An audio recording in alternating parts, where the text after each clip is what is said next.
Hello guys, let's make some chicken momos. मैले मैदा लिएको छु, यो गुन्दा टक्कै घुमाउँदा डल्ला पनि भइसकेछ। अन्त यो चाहिँ टक्कै मेरो खुसी भएको डान्स। अब चाहिँ मैले प्याज लिएँ, यसमा चिकन हाल्दै, यसमा नुन, हुचिङ, अन्त यता चाहिँ अदुवालाई मजाले सिलौटोमा पिसेँ। अन्त यस टडा। अन्त मैले चाहिँ यता चम्चीले सोर्दै, चम्चीले नभएर चाहिँ हातले एकदम नेपाली तरिकामा सोरेँ। अन्त मजाले यसलाई मिक्स गरेँ, यो मिक्सचरलाई चिकनको। अन्त इट्स रेडी। चाहिँ मैले प्याकबाट मक्टु निकालेँ, यसमा चाहिँ तेलहरू लगाउनुपर्छ। त्यही भएर मैले एउटा भाँडामा राखेर, यो चाहिँ हड्डी हो सुपको लागि। अन्तखेरि मैले तेल लगाउन स्टार्ट गरेँ, हातले नै मजाले ल्याएँ, एकदम तिनटै मक्टुमा लगाएँ। अन्त अब चाहिँ हाम्रो मोमो बनाउन स्टार्ट गरौँ। अब चाहिँ यो डल्लामा मैले एकदम मैदा लगाइदिएँ, नटालोस् भनेर। अन्त मैले यो भिडियो किन बनाएको भन्दाखेरि चाहिँ म काम गर्छु भनेर बताउँदैन मेरो साथीहरूले हो। त्यही भएर मेरो कन्टेन्ट पनि हुन्छ, अन्त बनाउँछु पनि भनेर बनाएको। हेर्नु त कति डल्लो भयो। अब यसमै मजाले मोमोको सेप दिनुपर्छ, यसलाई बेटारेर। अन्त यस्ता मोमोको सेप आइसक्यो हाम्रो। यसरी नै गरेर सबै मोमो बनाउने। यतानिर चाहिँ मैले रिफ्रेसमेन्टको लागि जुस खाइरहेको छु हो। अन्त जुस खाँदा हाम्रो मोमो रेडी पनि भइसकेको छ।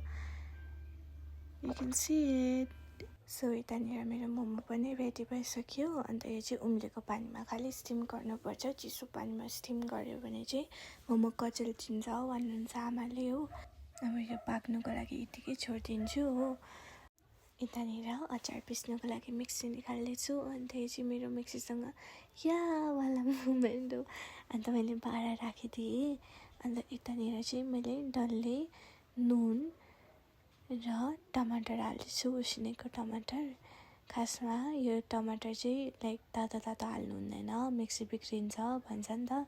तर पनि मलाई हतार परेको थियो, त्यही भएर मैले तातो टमाटर हालेर यतिकै पिस्छोस् भनेर हाल्दैछु। अन्त मैले धनियाँको अचार बनाउनु लागेको कारणले चाहिँ यता धनियाँ पनि हालेँ, मजाले धोएर काटेर। मलाई मिक्सी चलाउनु पुरा डर लाग्छ, त्यही भएर अब मेरो रियाक्सन हेर्नु ल, यो मिक्सी चलाएको।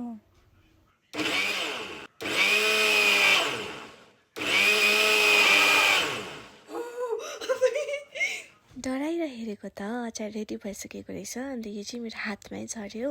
अन्त फाइनली मेरो धनियाँको अचार चाहिँ फाइनलाइज भइसकेको थियो।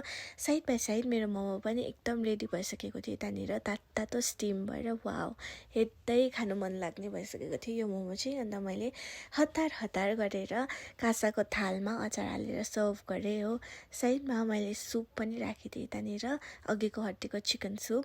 अन्त मैले यो मोमो चाहिँ टेस्ट गर्नु बसेँ, एकदमै मिठो भएको थियो। यो मोमो चाहिँ मैले सिम्पल तरिकाले घरमै बनाएको थिएँ। यो भिडियो चाहिँ मेनली मेरो अल्छे साथीहरूलाई, तिमीहरू पनि यसरी मजाले घरमा बसेर मोमो बनाएर खा, अन्त आमा बाबालाई पनि बनाएर दे। Thank you for watching, bye bye, take care, hope you guys enjoy, bye बेस्टिज।